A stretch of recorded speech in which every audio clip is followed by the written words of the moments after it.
Hariom friends, Radhe Radhe. कैसे हैं आप सब लोग? आशा करती हूँ अच्छे ही होंगे। तो स्वागत करती हूँ आप सबका आपके अपने चैनल हरिओम हरे कृष्णा पर। तो जैसा कि आप सब जानते हैं, कल 23 अप्रैल 2021 है। इट मीन्स कि कल एक और एकादशी है और इस एकादशी का नाम है कामदा एकादशी। तो अब आप लोग समझ ही गए होंगे कि मैं वही बात करने के लिए आप लोग के सामने आई हूँ। जी हाँ, तो वो कामदा एकादशी व्रत की कथाओं की बात करेंगे हम लोग और आप कैसे इसके व्रत को रख सकते हैं। जैसा कि आप सब जानते हैं, एकादशी व्रत हम सनातनियों का, वैष्णवों का व्रत है जो हर वैष्णव, हर सनातनी रखते हैं। तो इस एकादशी के पूजन की विधि क्या होगी? तो पूजन विधि लगभग सेम ही होगी फ्रेंड्स, कि आपको भगवान विष्णु की, भगवान श्री कृष्ण, लड्डू गोपाल जो भी है आपके पास विग्रह है, मूर्ति हैं, आपको उनकी पूजा करनी है। पूजा करके आपको कोशिश करनी है कि आप फूल अर्पित करें, जल अर्पित करें उस विग्रह को। अगर आप के पास फ़ोटो है तो आप उसको अच्छे से साफ़ सफाई करके तिलक लगाकर पूजा करें। और अगर आपके पास मूर्ति है, विग्रह है, तो आप उन्हें स्नान करा सकते हैं और फिर इसके बाद आप उनकी आरती उतार सकते हैं। कोशिश कर सकते हैं कि ओम जय जगदीश हरे आरती की मतलब वो जो धुन है आप ज़रूर से गाएं भगवान के सामने। और फिर इस एकादशी के बाद आपको दिन भर, जैसा कि मैं हर एकादशी में कहती हूँ, कि आपको कोशिश करनी है फ्रेंड्स कि अन्न नहीं खाना है। और उसमें से भी जो विशेष है पता है आपको, और वो है चावल। तो जी, आपको चावल बिल्कुल भी नहीं खाना है एकादशी के दिन। और आप कोशिश कर सकते हैं, व्रत के लिए व्रत नहीं कर सकते तो आप फलाहार कर सकते हैं।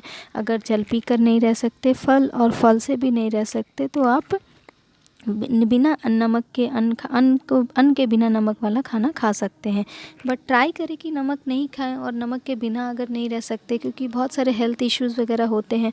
और अभी तो आप जैसा जानते हैं फ्रेंड्स कि जो ये कोरोना का दौर चल रहा है, इसमें लोग कैसे मतलब सफ़र कर रहे हैं। सच में ये बहुत एक दर्दनाक स्थिति है जो पिछले साल हमारे साथ बीती थी। वो एक बार ऐसा लग रहा आईने की तरह हमारे पास फिर से उभर कर सामने आ रही है। तो हमें इससे घबराना नहीं है। मैं यही बोलना चाहूँगी कि आप सबसे ज़्यादा प्रिकॉशंस रखें। जैसे जैसे लोगों के टर्म्स आ रहे हैं, आप वैक्सीनेशन लें, हाथों को अच्छे से धोए और फिर डिस्टेंस भी बना के रखें। कोशिश करें कि ज़्यादा भीड़ में ना जाए, लोगों के सामने ज़्यादा ना जाए।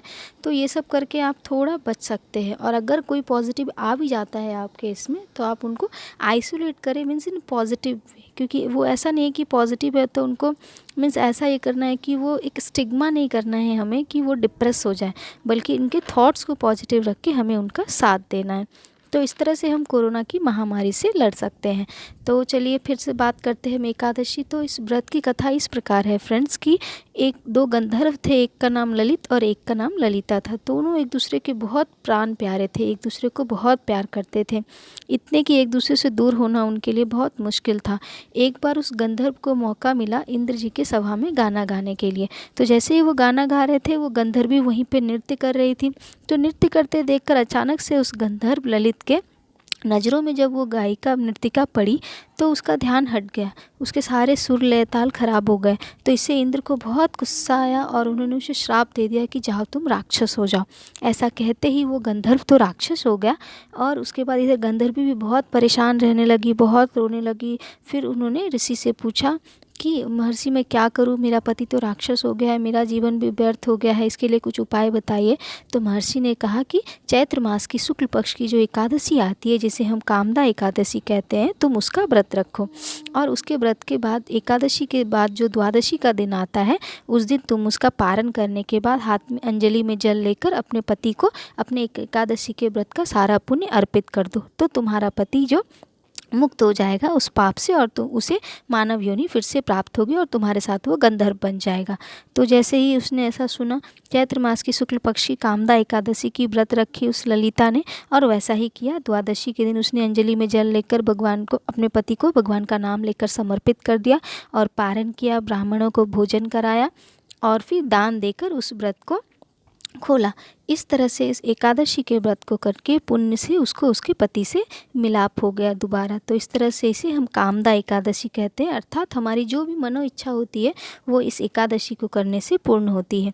और कोशिश करें फ्रेंड्स कि भगवान को हम तुलसी दल ज़रूर से ज़रूर अर्पित करें इस एकादशी में। ज़रूरी नहीं है कि हम ऐसा बिल्कुल बृहत रूप से पूजा करें या फिर ये करें, लेकिन हमारे जो श्रद्धा भाव हैं वो पॉजिटिव होने चाहिए भगवान के लिए। हमारी जो प्रार्थनाएं हैं वो हमारे आने चाहिए हमारे प्रभु के लिए। कोशिश करें जो हमारा मंत्र है ओम नमो भगवते वासुदेवाय, इसका ज़्यादा से ज़्यादा एकादशी के दिन जाप करें, प्रभु की प्रार्थना करें, प्रभु के नाम को लेते रहें, उनके मंत्र का जाप करते रहें और दिन भर भी कोशिश करते रहे कि भगवान विष्णु के श्री चरणों में अपना ध्यान लगाए रखें। तो इस तरह से हम इस कामदा एकादशी के व्रत के पुण्य को प्राप्त कर सकते हैं। तो फ्रेंड्स आप सब भी ज़रूर कोशिश करें जितना मतलब मिनिमल हो सके ट्राई करके एकादशी के व्रत को रखने के लिए। तो फ्रेंड्स फिर से मिलेंगे हम लोग कोई भी एक प्यारा सा टॉपिक लेकर। तब तक के लिए अपना ध्यान रखिए, कोरोना से बचे रहिए। राधे राधे फ्रेंड्स, हरि ओम फ्रेंड्स।